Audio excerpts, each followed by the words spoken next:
My name is Kornel Wolak. And I'm Clelia Scala.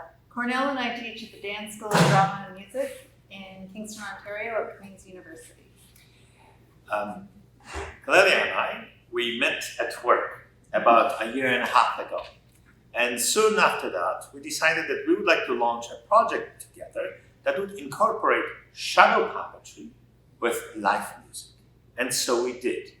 We combined Clelia's shadow puppetry making students and clarinet students, and we created a project called Shadows and Winds.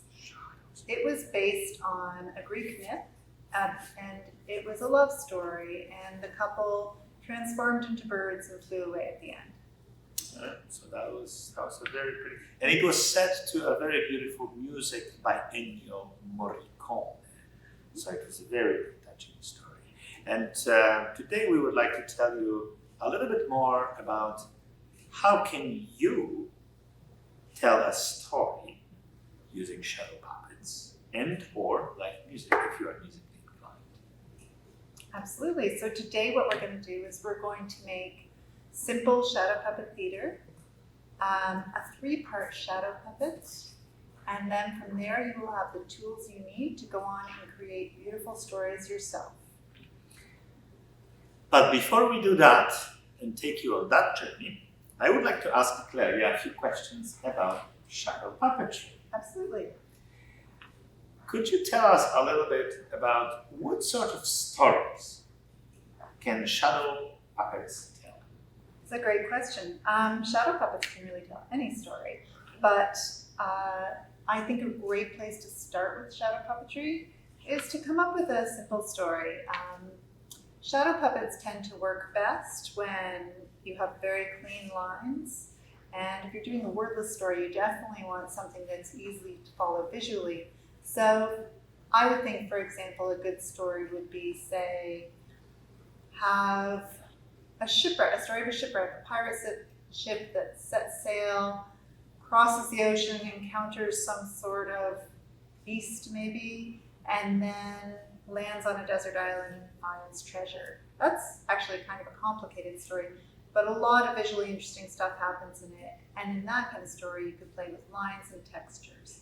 Or you could, rather than create your own story, you could play with a story you know and love.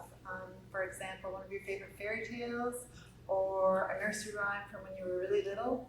They work really well. Well, or you can follow our footprints and find first a beautiful piece of music that's going to inspire you to tell a story, right? That's also a way of doing it. So, could you tell us what are the basic principles of shadow puppetry? The basic principles of shadow puppetry. How to make shadow puppets? Well, the basic thing you want to do is come up with for this first shadow puppet you're going to make, which will probably take you on a journey, a lifelong journey of making shadow puppets, you want to come up with a very simple form to learn the basics of cutting and jointing and movement. Today, we're going to make shadow puppet theaters, we're going to make 3-part puppets, and we're going to talk a bit about scenery. What's great about shadow puppetry is you can create beautiful stories just from using stuff that you probably already have around your house. So right now I'm going to show you what you need. What I'm going to ask you to do after I go through this list is pause, because we're going to post a list of everything you need today, and go get those supplies. Then we're going to all sit down and work together. So today, what you need, absolutely, is for the shadow puppet screen, you need a cardboard box. You also need something flat and white you can put on it, or somewhat transparent. So like an old pillowcase that your parents might have in the linen closet. Some parchment paper would work very well, or some tissue paper used for when you're wrapping gifts.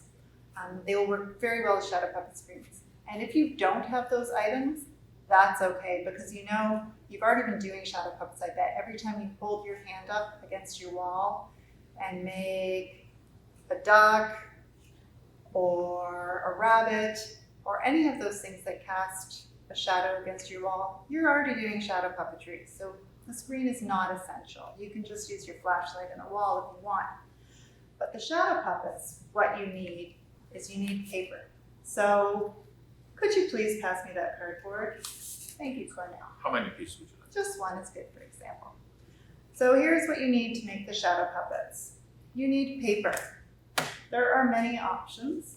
You can use plain old cardboard. You can use cardstock. These colors, because you can't see through these papers, they're not going to show through on your screen. If these were see-through, say like a lighting gel, you would see them on your screen, the colors on your screen. But we'll talk a bit more about that in a minute.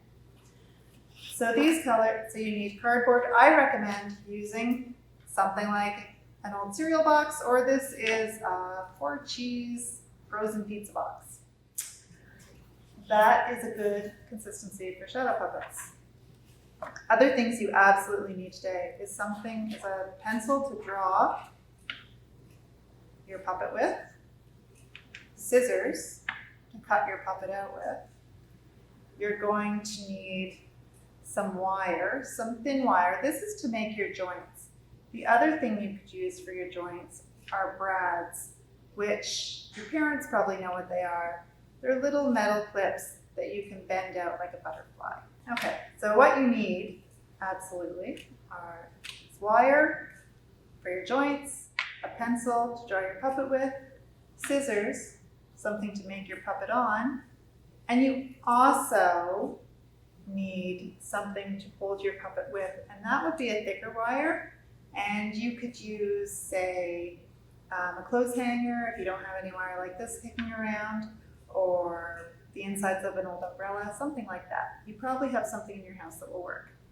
The other thing you need is tape. I'm using gaff tape here.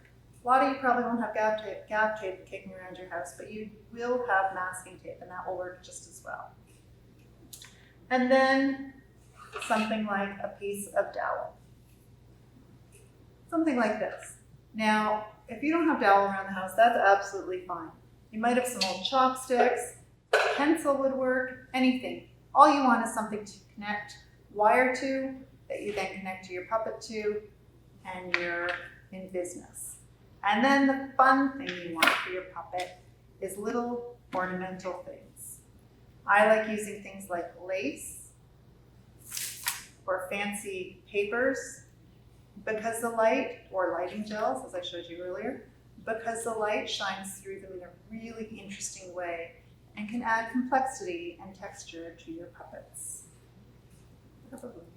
Could you tell us what is this branch with beautiful flowers? This branch, I just thought it would be interesting to try out with some shadows. We'll see how it works. In case we wanted to tell a story from a shadow puppet guy. Yeah, it's actually from a stop motion animation film I made. It's just a little, but I just thought the light might shine through it nicely, because if you can see, some of the paper is translucent. Okay. And what are these for? Could you tell us? Those? Yeah. These are really long Q-tips. I can tell. Yes. Do shadow puppets have ears that they clean with? That is an excellent question. No, they do not. Well, they could. Actually, that would make a really fun shadow puppet show. You're welcome to take that idea. I like to attach sticks to the back to give them extra support. It's kind of like the skeleton of the shadow puppet. It holds the shadow puppet up. So if they're getting a lot of wear, it's nice to give them some extra support. All right. What else do we have here that we should mention? A little flashlight. Flashlight is fun to play with the shadow puppets if you're doing them on your bedroom wall or on a screen. Flashlight is indispensable. And that's about a ruler. I've seen also this one. I haven't seen this one before. Oh, so I use these often to cut shadow puppets, an X-Acto knife. Now, don't use these unless you have your parent helping you, because you can really cut yourself badly. They're very sharp. Parents, what is good to know about these is you can actually sharpen them to get them. Extend the use of them. And are these tools also for shadow puppet making, or for making a frame, or what else? So I also have pliers here. So pliers will be really helpful when you're making your joints. You can twist them with your hands, but they help get the joints nice and tight. So I have two kinds of pliers here. I have needle nose and then I have square head plier.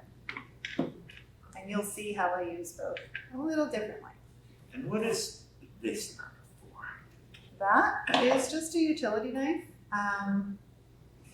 Again, don't use these without your parents.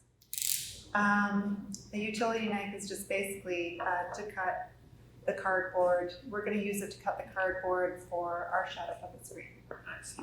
And what is in this magic jar? This magic jar is my #1 favorite product, which is contact cement, which I use constantly for all sorts of things. And it's a low odor because contact cement can be really, really smelly, but this stuff is my favorite. And what is this pad rather, that you are using? This is a cutting mat. So I've got tons of these kicking around. You know what? You can just pick these up at the dollar store, smaller versions at the dollar store, and they come in little sets with these X-Acto knives. They're great. But it's nice because you can cut on it without worrying about harming your table. I see. And I see that you have a ruler here as well. Yes. That's A right. good, heavy metal ruler is an indispensable tool for an artist because wooden rulers you can cut when you're using utility knives and such. And as for me, What my do you tools, have there? well, I do have my clarinet that we are going to be using when the shadow puppet story will be told. And that is my tool. However, I would like to be taught today how to make a shadow puppet, so I promise to be a very attentive student, Excellent. and I would like to follow all your instructions as precisely. So the first thing we're going to do is make our shadow puppet screens. You need a cardboard box, and you need some parchment paper, tissue paper, fabric, something white. The important thing with the shadow puppet screen is you just want something tight, stretched across a frame. So I've made shadow puppet screens out of old picture frames, mirror frames, and just stretching something like a sheet or a shower liner. Shower liners work brilliantly and you can get them at the dollar store. So this screen, which is quite lovely, it's made of PVC piping and then a really nice material inside. It was designed by Jim Napolitano, who I took a course with, and he's a brilliant puppeteer and puppet maker in the US. So what you want is an old cardboard box, a ruler to measure. If you have metal, ideal, but if not, that's fine too. And I'm just going to measure an inch around. I've actually already cut the hole in this box, but measure an inch on either side. Draw it in. You want it nice and even. It's nice to look nice. You can always decorate it after if you want. That can look really pleasing. And then take your ruler so it's nice, straight line. Get your parents to help you with this. Take your utility knife and cut out the square. The rectangle, apologies. Okay, so then you have this.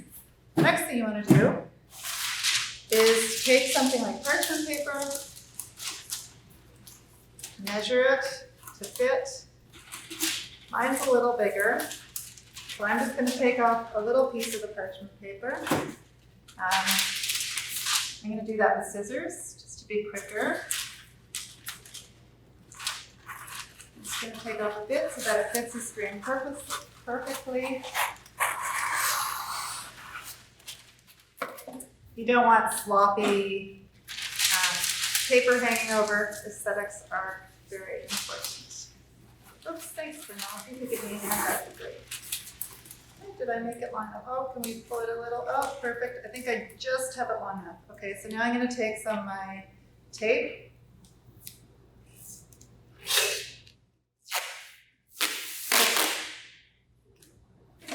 And then I'm going to just tape it around, getting a nice snugness to it.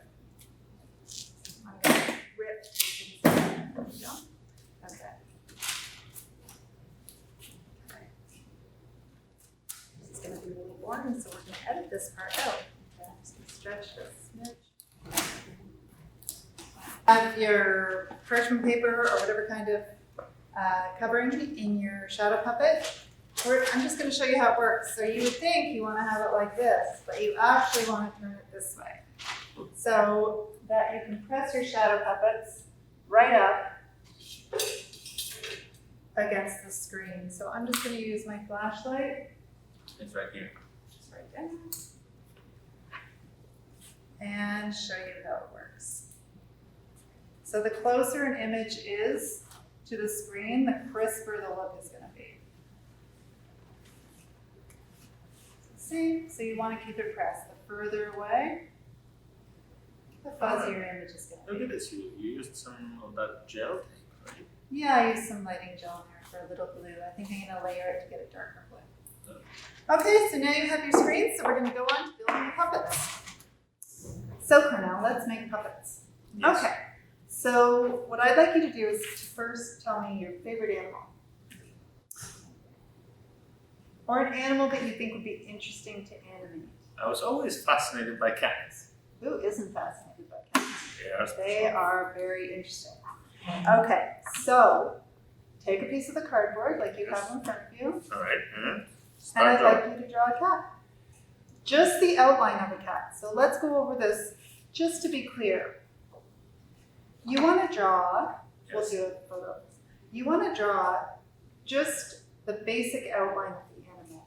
You don't want to complicate it with crossed legs or anything that Not too elaborate. Not too elaborate, something very simple. So here I have a simple line with legs sort of in V's, all four legs are showing, the tail is showing, and then you have the head. This is going to become a three-part puppet. Nice. And shadow puppets, as I mentioned earlier, work best when the design is simple and the lines are clean. Well, let me try. So for my lion, I want the head to move and the back to move. So I have drawn onto my lion the places where I'm going to have the joints. So let me just circle. This is where a joint is going to be. And this is where a joint is going to be. And then I filled it in with lines to show where I'm going to cut. These are my cutting lines. But this is where the joint is going to be. So the hips are going to move like this, and the head is going to move like this. Oh, interesting. Okay. So how is it going to be operated? By two hands, I believe. It's going to be operated by two hands on with two sticks. I see.